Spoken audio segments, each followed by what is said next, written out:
NPCL fixes 488 naira to 557 naira per litre petrol price template.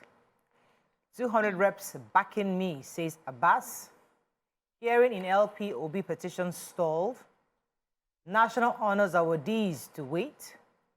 PDP senators Urogide, Akinyelure dump party. And Senate NPAN paid tributes to media magnate Dokpesi. Okay, which story are we starting with in The Nation? You can start with the major headline.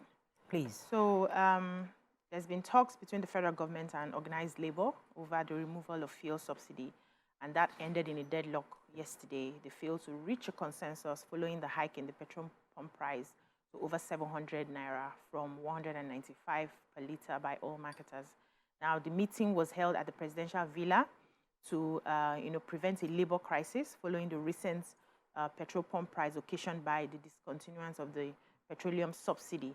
And, at the meeting, they said the Nigerian National Petroleum Corporation said they had adjusted the pump price of premium motor spirits to reflect market realities. And they stated, I think about this morning, they stated from 488 naira to 557 naira per litre. Why am I calling thousands? So, but they said different outlets are selling between 600 to 800 in Lagos, Abuja, Ogun, and some other states. Now, the National Public Relations Officer, Independent Petroleum Marketers Association of Nigeria, Chief Chinedu Kadike, pointed out that the hike of the PMS would trigger galloping inflation in the country. Some outlets in states like the Southeast were even selling as high as 1,200. And it says once NNPC adjusts their prices, there's nothing that can be done about it. But they said they thought that the president will remove the subsidies through a seamless means so that this harsh reality is not facing us. However, they didn't break down how seamless that means would work. But they are worrying that NNPCL is the sole importer of fuel. They need to open up the doors to allow a lot of other marketers to get in. They also need to make it easy for them to get access to Forex, because if they go to the black market to get Forex, it will still impact on the price. These are some of the things that they need to look into. But the queues are still out there. People are still struggling to get fuel. It's still very expensive. Not everybody can afford it.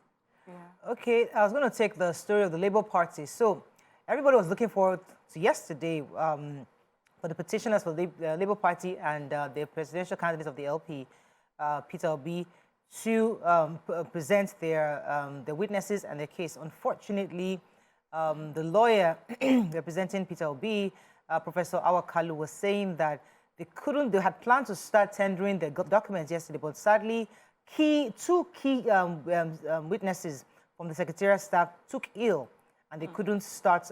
They couldn't present them. So they then requested for the case to be adjourned to today. Lawyers for INEC and the president, Bola Ahmed Tinubu, actually accepted the request. However, requested that the day be deducted from the total day that is required for the petition to be carried out. Okay. And I have story politics again. So it's saying here is two senators. They say two PDP senators, Senators Urohide and Akinyelure, have resigned from the PDP, but they did not mention what party that they were going to. This was announced. The notices of resignations were contained in separate letters that was read out by the Deputy Senate President Ovie Omoagege, who also, advised them that they should, move to the APC. The letters, mostly was saying that I'm letting the House know and the whole of federal government, the whole of Nigeria know that we're leaving PDP, and for so and so reasons. Some said because of the differences at the national level and the state levels, the squabbles, and so that they're leaving. It will not help them do their best as leaders. And it just felt like a divorce. I felt so bad. I'm like, is it right to just divorce, especially when you're down? Is this the right time to be divorcing yourself from a party? But and then I also wonder how that affects them at their constituency. Exactly, you can't just be changing. That's why parties are supposed to be ideological. Yes. Stick to an idea, no matter how. You're down, you stay down with them, and you guys rise again together. The Punch. Federal government labor meeting deadlocked as fuel price hit over 700 naira to the litre. CBN multiple exchange rates may increase debt burden, says World Bank. With other human interest stories in the Punch. Inside, yeah. Kidnappers kill 2, abduct others in Ogun Farm raid. Lagos police dismiss sergeants for extorting 98,000 naira from man. And NAPTIP sacks 5 for corruption and leaking information. Okay, I'll read CBN, that's right on the front page. The president of World Bank, Mr. David Malpass, has warned that the Nigeria's parallel exchange rate is harmful as it worsens future debt service payments and increases the risk of debt. So this was all in the blog post. It's quite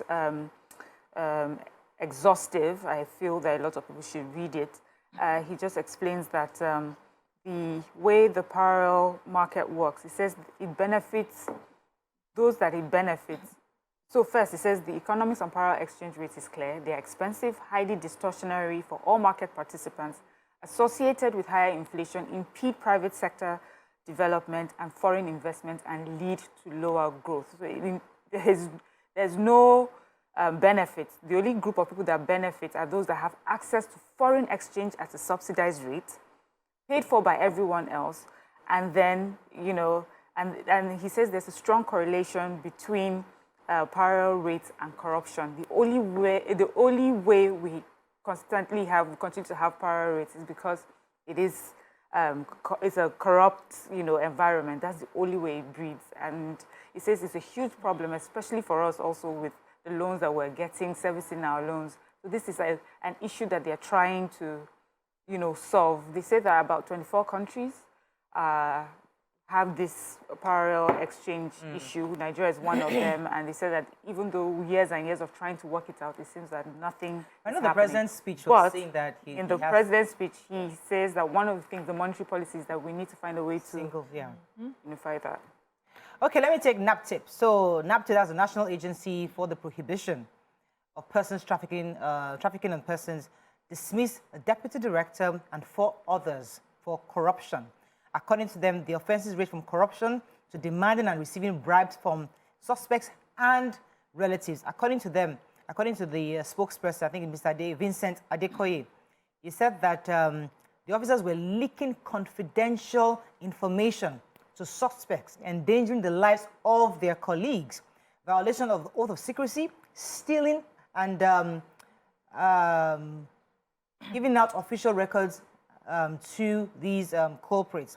The offenses were all contrary to provisions of the public service rules and therefore were dismissed. And some were actually demoted, and this was according to the governing board agency meeting that held on May 25th. I mean, this is really, trafficking is one crime that has really prevailed for a while, and I'm happy that the agency is ensuring that those who are the corrupt ones amongst them are being pointed out and dismissed. Yeah. Okay. So the Lagos State Police Command yesterday announced the dismissal of Sergeant Ekpo Shimuyere, who was attached to the Shogunle Division for extorting a young man of 98,000 naira. They said that according to the State Police Public Relations Officer, Benjamin Hundeyin, he said that the Provost Department had already disrobed and dismissed the sergeant. According to him, the dismissed sergeant collected the phone of the victim and used the POS to transfer 98,000 naira out of the 100,000 naira the guy had in his account. So, and the police action was contrary to the ethics of the profession. So he said they got the complaint from the victim. The officer denied the crime, and when he was contacted, so they had to place him under detention so that he doesn't tamper with evidence. They wrote to the bank, obtained the statement of the account, and they were able to trace where the money went to, from the POS to the owner of the POS, and from the owner of the POS to the police officer's account. So they found it, they said they followed due process, they've gotten it, and he has been dismissed. So I think the police is very deliberate about fishing out those bad eggs and dealing with them. And we need to also make this public often, talk about it, because it hardly goes viral. Stuff like this hardly goes viral. It's when they do something bad, all of Nigeria now say, hey, the police have come again. No? Okay, let's go on a quick break. When we come back, we continue with our reviews. Stay with. Okay, moving on now to Daily Sun. NNPC unveils new fuel price regime. PDP has right to suspend, expel you, court tells Wike. ASU fights back, drags government to court over discriminatory payment of salaries. Subsidy FG organizes labor meeting deadlock. APC elects Uzodinma chair Progressives Governors Forum. Senate leadership, Igbo youths plan 2 million man march for Kalu. And presidential polls, INEC rejects own documents and article PDP petition against Tinubu. All right, so the Igbo Youth Group, under the aegis of Coalition of Southeast Youth Leaders, are organizing June 5th for their million-man march, and they have about 2 or 3 demands. They're asking that the Senate presidency be zoned to the southeast to support Dr. Orji Uzor Kalu, because according to them, in the interest of fairness, equity, and justice, he should be made the Senate president. Also, they are also marching for the release of Nnamdi Kanu, the leader of IPOB. According to them, he's really sick. He needs to be treated by his medical doctors who are aware of his own medical history, and he should be treated. And finally, they're saying that the federal government should declare a state of emergency on insurgency, terrorism, kidnapping, banditry across the nation.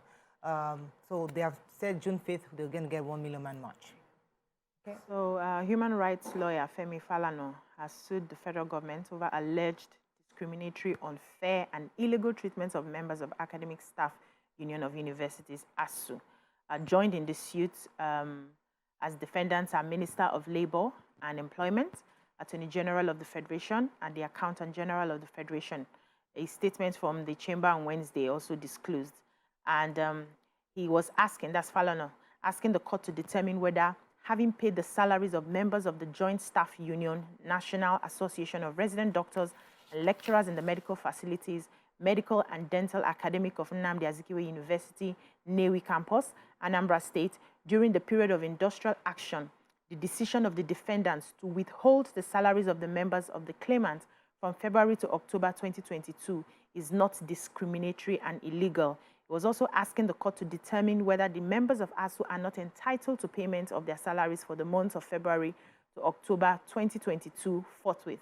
So I think one of the reasons they started doing this was other people had, other organizations like the Health Staff Union had done strike from March to May 2018, but their salaries were paid for that duration of the strike.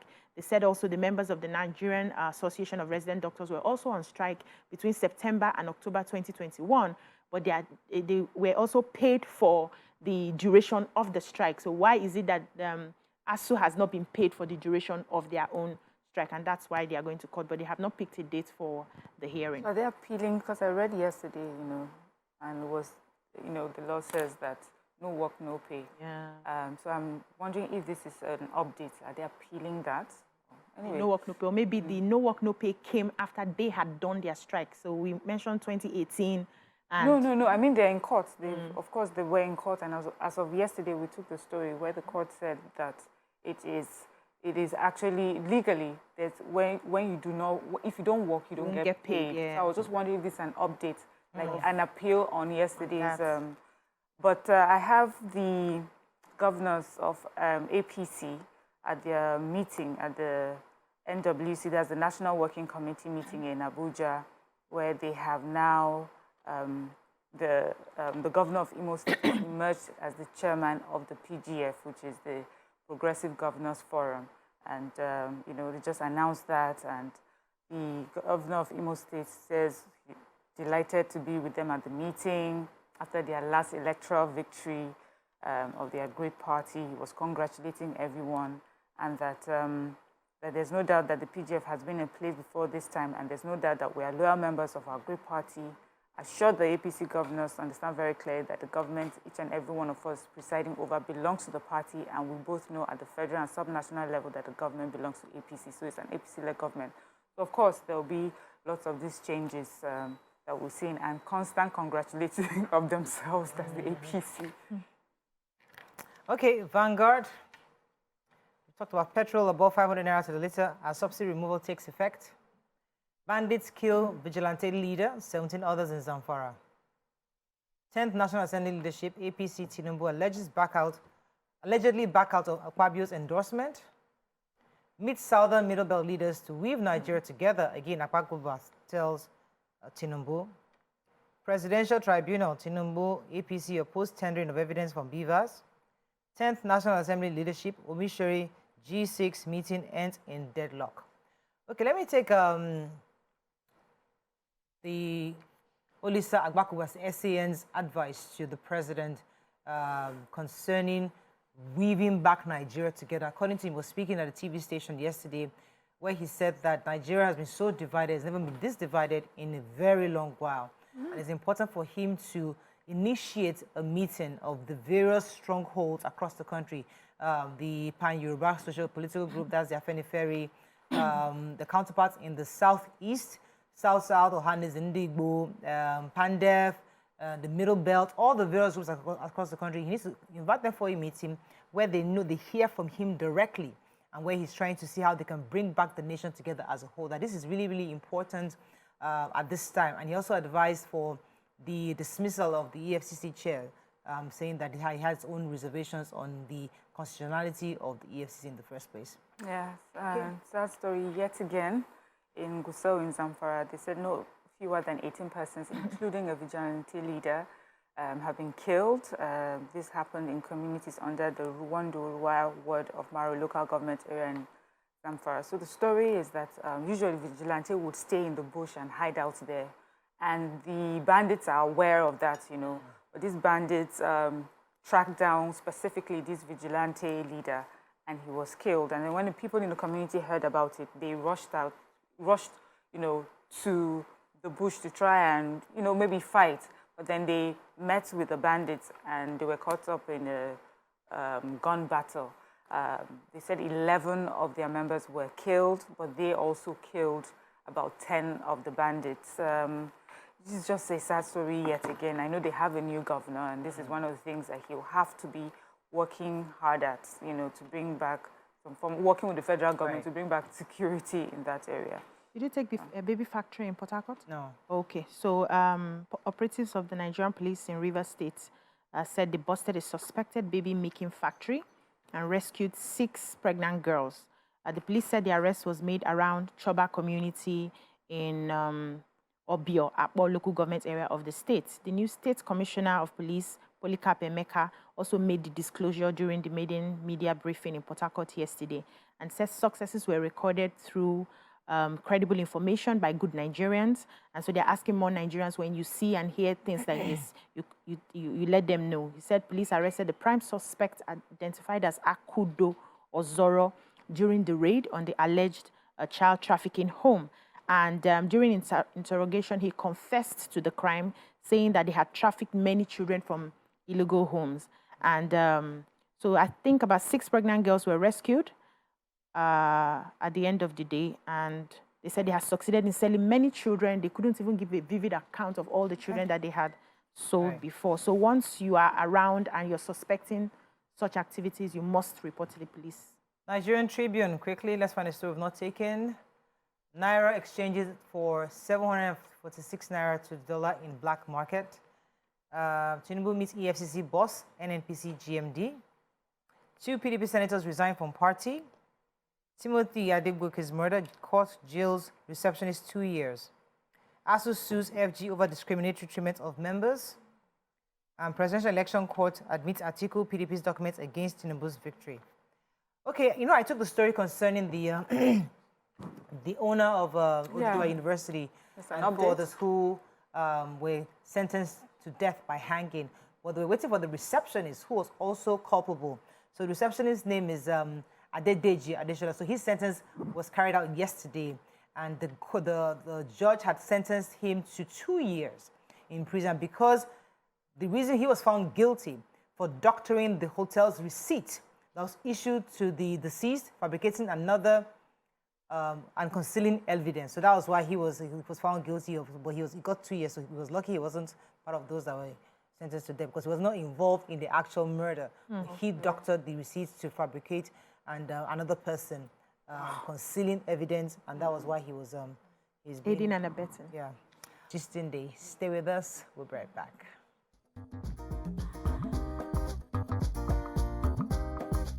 Stay tuned. Your View will be right back.